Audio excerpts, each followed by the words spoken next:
जय श्री गणेश। भाद्रपद माह के कृष्ण पक्ष की आने वाली एकादशी को अजा एकादशी के नाम से जानते हैं। इस दिन भगवान विष्णु की विधि विधान से पूजा करने और व्रत रखने का खास महत्व होता है।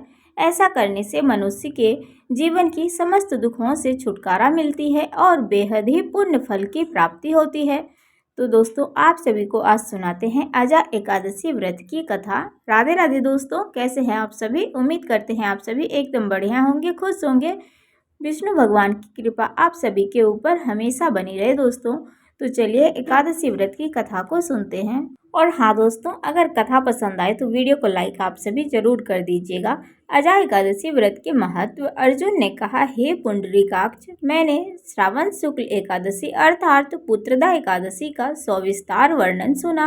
अब आप कृपा करके मुझे भाद्रपद माह की कृष्ण पक्ष की एकादशी के विषय में भी बतलाइए।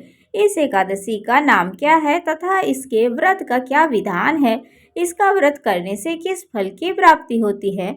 श्री कृष्ण ने कहा, हे कुंती पुत्र, भाद्रपद माह के कृष्ण पक्ष की एकादशी को अजा एकादशी कहते हैं।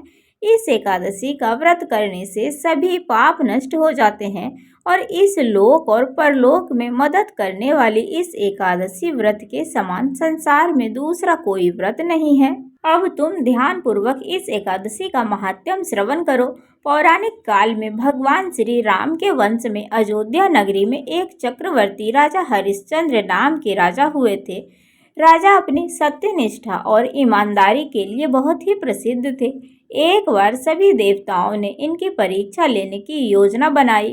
राजा ने स्वप्न में देखा कि ऋषि विश्वामित्र को उन्होंने अपना सारा राजपाट दान कर दिया है। सुबह विश्वामित्र वास्तव में उनके द्वार पर आकर कहने लगे, तुमने स्वप्न में मुझे अपना सारा राज्य दान कर दिया। राजा ने सत्यनिष्ठ व्रत का पालन करते हुए संपूर्ण राज्य विश्वामित्र को सौंप दिया।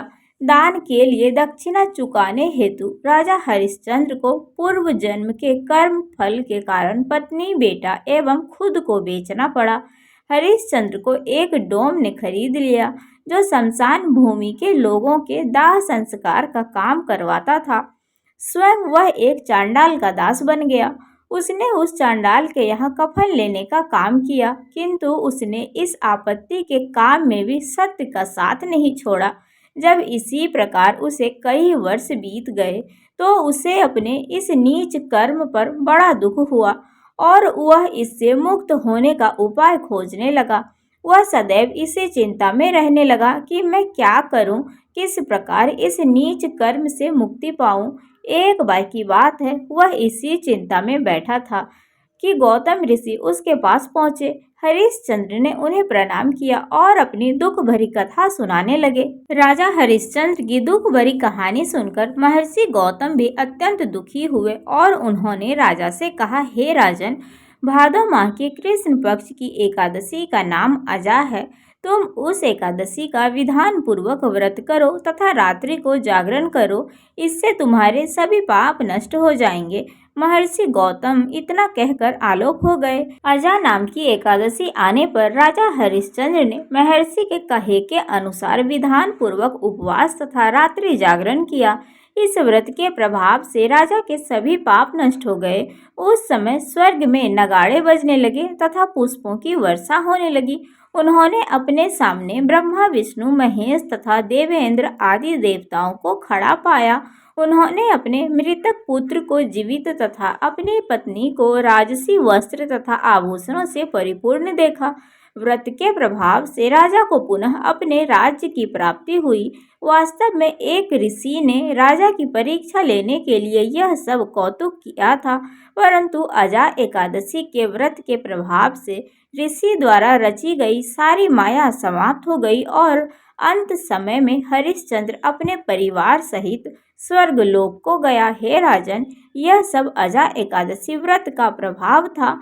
जो मनुष्य इस उपवास को विधान पूर्वक करते हैं तथा रात्रि जागरण करते हैं, उनके सभी पाप नष्ट हो जाते हैं और अंत में वो स्वर्ग को प्राप्त करते हैं। इस एकादशी व्रत की कथा के श्रवण मात्र से ही अश्वमेध यज्ञ के फल की प्राप्ति हो जाती है। तो बोलिए दोस्तों, जय श्री हरि विष्णु। तो दोस्तों आप सभी को अजय एकादशी व्रत की कथा कैसी लगी? अगर कथा पसंद आई हो दोस्तों तो वीडियो को लाइक आप सभी जरूर कर दीजिएगा और चैनल पर जो भी नए आते हैं तो सब्सक्राइब कमेंट शेयर करिएगा दोस्तों। और अजय एकादशी व्रत की आप सभी को ढेर सारी शुभकामनाएं। और भाद्रपद माह की ये कृष्ण पक्ष की एकादशी है। तो चलिए दोस्तों आप सभी से मिलते हैं फिर से एक अगले वीडियो में। राधे राधे, हर हर महादेव, जय श्री हरि विष्णु।